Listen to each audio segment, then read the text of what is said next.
Hey everyone, welcome to the latest edition of Super Annie O. And today I'd like to talk to you about the word that. That is a great word. There's a lot of great ways to use it and a lot of reasons why we do use it. But you're not here for a grammar lesson, you're here for an editing lesson. So in relation to editing, productive self-editing, that is a word that enters a lot into our work and it doesn't necessarily need to be there. How does that happen? Well, as I said before, we use that a lot in speaking to ensure that our to ensure that our listener understands what we're saying.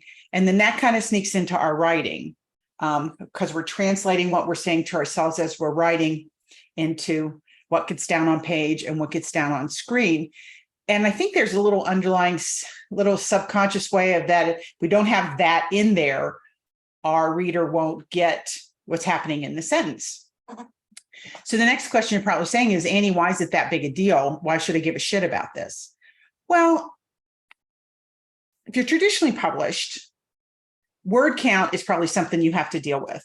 Your editor's giving you a certain word count. And if you're like most of us, you've written way over that word count. So if you can look at your that's, and I would say probably 50% of your that's you can take out, that helps you get onto your word count. So if you're several thousand over, or even just several hundred over, for every that you could eliminate, you might pull yourself into your word count. If you're indie published, you don't necessarily have word count issues, but you do have page layout issues. And if you do your own layout, you know what I'm talking about. Or if you have someone that does layout for you, widows don't look good. Big blocks of black don't look good, nor do big blocks of white look good. So sometimes you need to kick a line up or you need to tighten a page up or whatever. And sometimes the easiest thing to do is to go through and see where are there words that I could eliminate. And that is one of those words that's very easy to eliminate. Like I said, about 50% of the time. And then of course, there's always that readability issue. And as those of you that know me and have heard me talk, readability is a big deal to me. And the way I kind of define it is at the ease that which your reader can read, comprehend, and most importantly, submit to your book. We all know those books where we kind of forget that we're reading and we're so absorbed in it. And that's because someone's taken really good care to make sure that what they're writing just absorbs you. And that's called readability. And that's something that you, whether you're traditionally published or indie published, that's something that you have control of. There's so many other things in the publishing industry and the publishing world that we have no control over, but readability you do. So taking a second look at all the that's in there that could tighten, that could not make easy flow would be a great thing to look at. So like I said before, not all the that's have to come out. There's some that are specifically there because of for a grammar reason. And you can actually hear those. That's what I'm going to teach you what to do. I'm going to give you a 4-step process to help you find whether a that belongs or not. Because like I said before, I'm not here to teach you grammar lessons. I'm here to teach you editing lessons. So time to go to the computer. All right, so share screen. There we go. All right, so this is, do you keep your that in or do you take your that out? All right. Now, like I said, it's a 4-step process. The first thing you do is you're going to search through your manuscript and you're going to find that.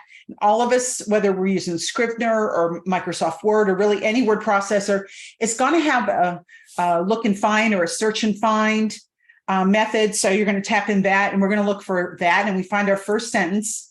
Then step 2 is you read that sentence aloud, not in your head. I want you to read it aloud as though you're reading your book aloud, as though you're talking to someone else. You'd be surprised the things that you can hear from your ear when you read a sentence aloud.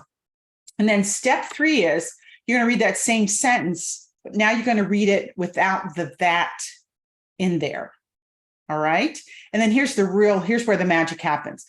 Step 4 is taking that out when you read it aloud without that in it. Did it affect the sentence's meaning?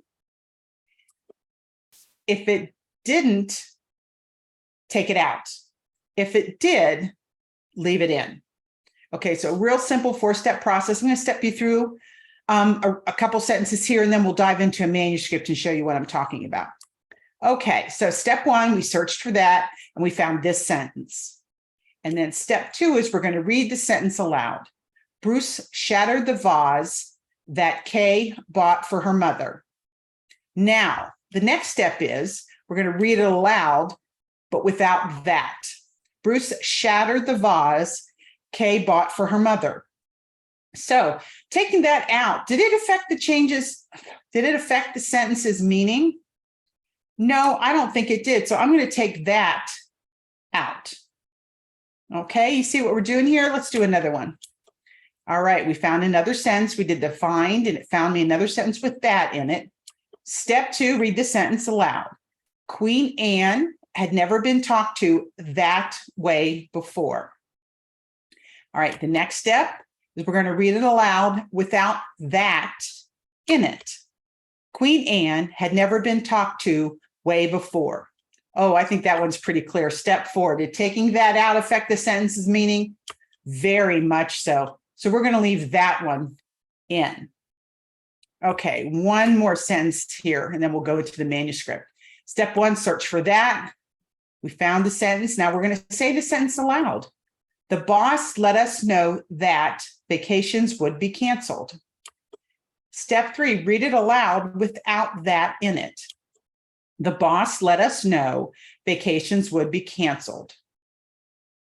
You know, that one I could go both ways on, taking it out or leaving it in. So sometimes when I'm on the fence like that, I'm going to leave it in, and then I highlight the sentence, because if I do need to take some more that's out, if I do need to pop a line up, or I do need to make a word count, then I'll come back and look at sentences or highlight it and see if I can make a final determination.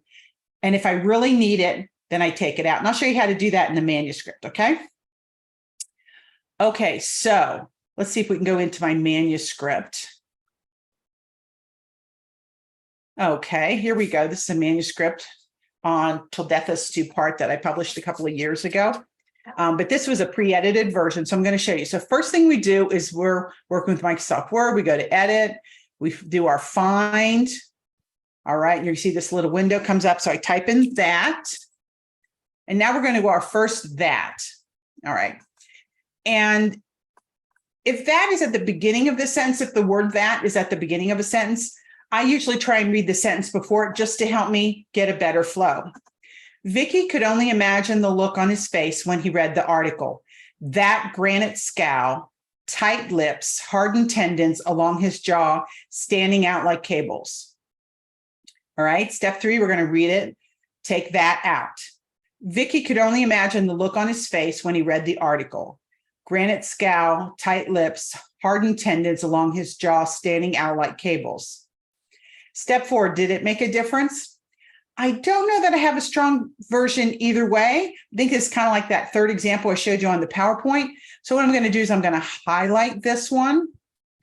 And that'll be one that if I really need to get some more out of the word count or get it so that I need the page to pop up, I'll come back to it.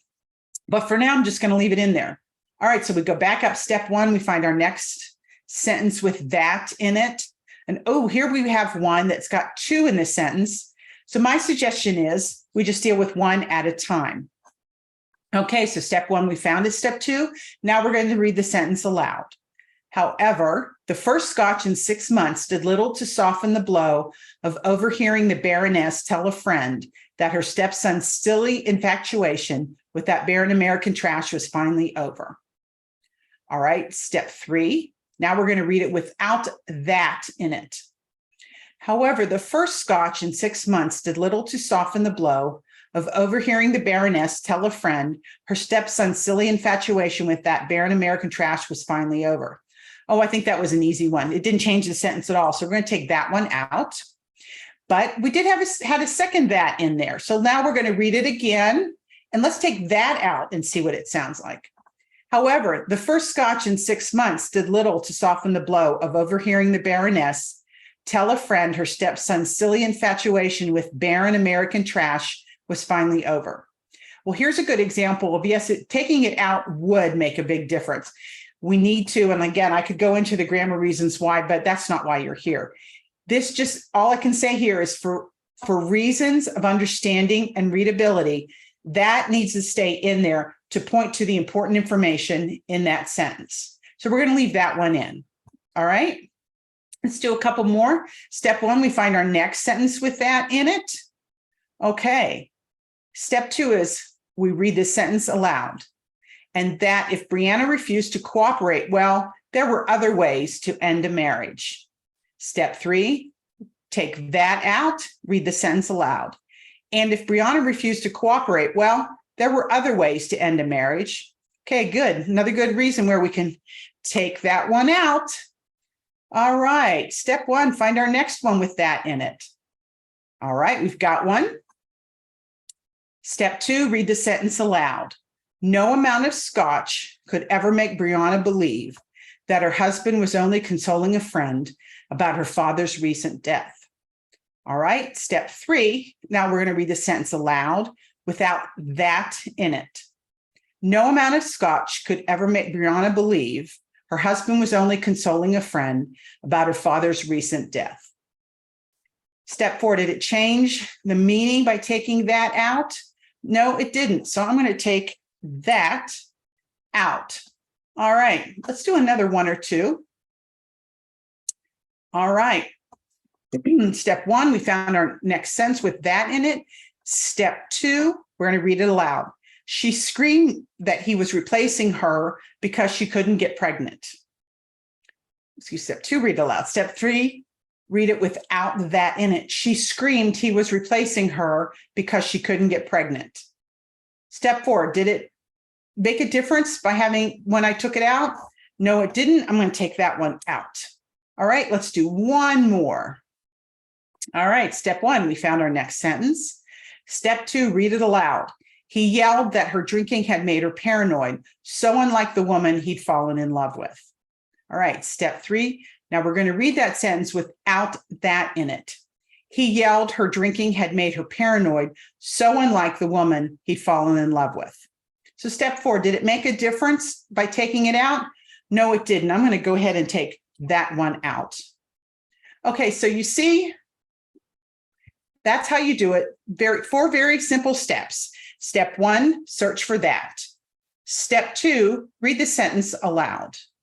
Step 3, read the same sentence without the word that in it. And then step 4, did it make a difference in the sentence by taking it out? Then take it out. If it did, then leave it in.